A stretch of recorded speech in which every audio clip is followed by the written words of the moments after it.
આજે અમે વડનગર ડેપોમાં બેઠા હતા ને ત્યાં તો અમને યાદ આવી કે આજે અમિત શાહ આવવાના છે વડનગરમાં.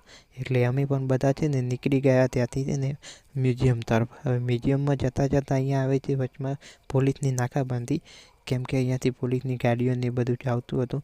હવે ઘણીવાર ત્યાં ઉભા રહ્યા પછી નાકાબંધી ખુલે છે એટલે પાછા ચાલતા થઈ જઈએ છીએ અને ચાલતા ચાલતા પહોંચી જઈએ છીએ આપણે શર્મિષ્ઠા તળાવમાં. આ જે ઘડિયાળવાળો ભાગ છે ને એ બાજુ, અને અહીંયાથી દેખાય છે આખું શર્મિષ્ઠા તળાવ. હવે એ જોઈ અને પછી આપણે આવી જઈએ છીએ આ જે શેડ મારેલો છે ને એ જગ્યા ઉપર, અને અહીંયા પણ કંઈક કામકાજ ચાલુ છે.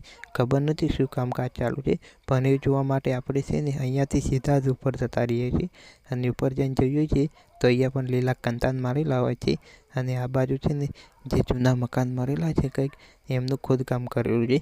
અને એના પછી આવી જઈએ છીએ આપણે આ કાચવાળી જગ્યાએ, જ્યાંથી છે ને શર્મિષ્ઠા તળાવ છે ને બસ દેખાતું હોય છે. અને પછી આવી જઈએ છીએ મ્યુઝિયમના પાછળના ભાગે, પણ મ્યુઝિયમ તો આજે છે ને બંધ છે, કંઈ લોકો પણ દેખાતા નથી. ઓપનિંગ તો હજી વાર છે, એટલે પાછા છે ને આપણે નીકળી જઈએ છીએ ત્યાંથી છે ને ડેપો સાઈડ.